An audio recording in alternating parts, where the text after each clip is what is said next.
Yo, what's up, people? Speaking to you from the streets of Hungary after a wonderful weekend watching the Formula One Grand Prix.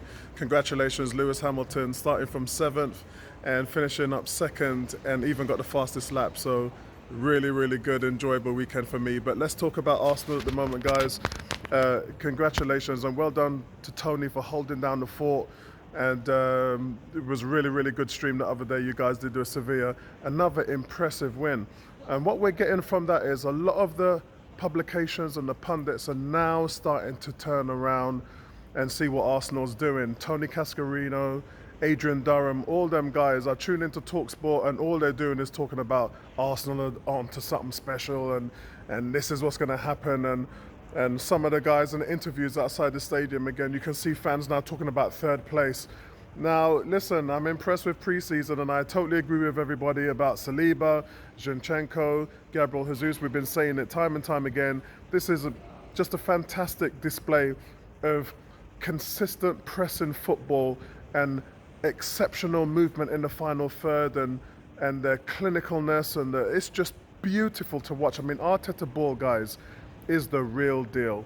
And what we've got in Saliba now is going to start questions. A lot of you who were saying, nah, Ben White should start, you've now come around and you're now saying Saliba should start. And we have to know what we've got in this guy. We have to know if we have the next Van Dijk. That question has to be answered. And for me, I think he's got to start against Palace. He's definitely got to start against Palace. But outside of that, really happy with the pre-season. Very good displays all over, and they just keep getting better and better and better. And you want to go into a season building that kind of momentum. You don't want to go into a season where you're losing, everything's just all over the place, and the squad is destabilized, and players want to leave, and all that. You know, we've had all of that. Arteta's been putting out fires for 2 years along with Edu, and these guys are now at the pinnacle of their journey, where now you want to see them start pressing on for Champions League qualification, and then you want to see after that them starting to press into challenge for the title. And those are the natural order of things, guys. And well done to all of you guys who have trusted the process. For those that haven't trusted the process, charismations, because you probably might not be enjoying what's going on right now, but you are the minority of the fan base. Let's understand that.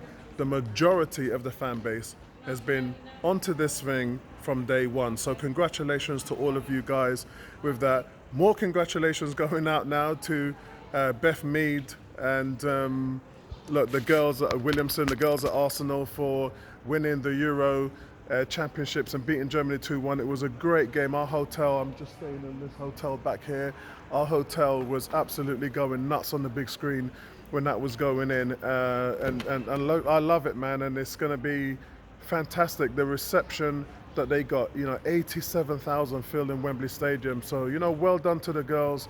Big shout out to you. Other small updates as well. There's not really much going on transfer tip, but Leno has agreed. He's moved to Fulham, so he's going to be off now. We talked about it in the show last week. I don't care about the fee. Let's just get it moving. All of a sudden now things are starting to sort of work their way through. Balogun now has agreed a move as well to France. There's a whole host of Premier League clubs wanted him, and for some reason he didn't want that. And it's strange because you talk about a 19-year-old developing his game and the Premier League. When you go and play in France and all these other places, people say, yeah, it's a bush league and all of that. I don't agree with any of that stuff. A player's got to do what a player's got to do. But my point is, if you want to test yourself against the best, then go to a team in the Premier League. If you sign for a Fulham, a Forest, a Leeds, Leeds badly need a backup striker. They've got Bamford back now. Bamford banging in the goals. They won 6-0 last night. Big shout out to Gary, one of my guys staying with me at the hotel. He's a big Leeds fan and been giving me quite a few insight into their team, which we'll cover that on Thursday. This Thursday we're doing a season preview, so all the teams would be looked at there. But overall, if I think Balogun should have gone to a team in the Premier League. Why he's taken this decision to go to France, I don't know. Maybe he looked at what Saliba's doing over there. Maybe he looked at the type of talent that is over there and thought to himself, I want a different environment. I don't want to be around the English league and all of that stuff. I want to learn something new as a person, a player, and a young man. So maybe he thought that experience, it would be good for him. It didn't start out good for the likes of Reece Nelson and all of that, but as time went on, Nelson sort of learned from all of that. But overall, we're starting to see some players leave Arsenal, and that's what we wanted. We've got way too much players to get rid of. I mean, there's still Pablo Mari, there's still Lucas Torreira, there's still Maitland-Niles. I mean, we have about 6 or 7 players. Bellerin, from what we're hearing now, is likely going to forfeit his last year of his contract. That's 100 grand a week. And he badly wants to go back to Betis. Betis cannot afford him. We know that. He knows that. If he really loves himself being there and being a player, then he's probably doing the right thing. So the paperwork for that should come through in the next few days. So expect him to go back to Spain. But outside of that, I mean, that's the phase that we're in now.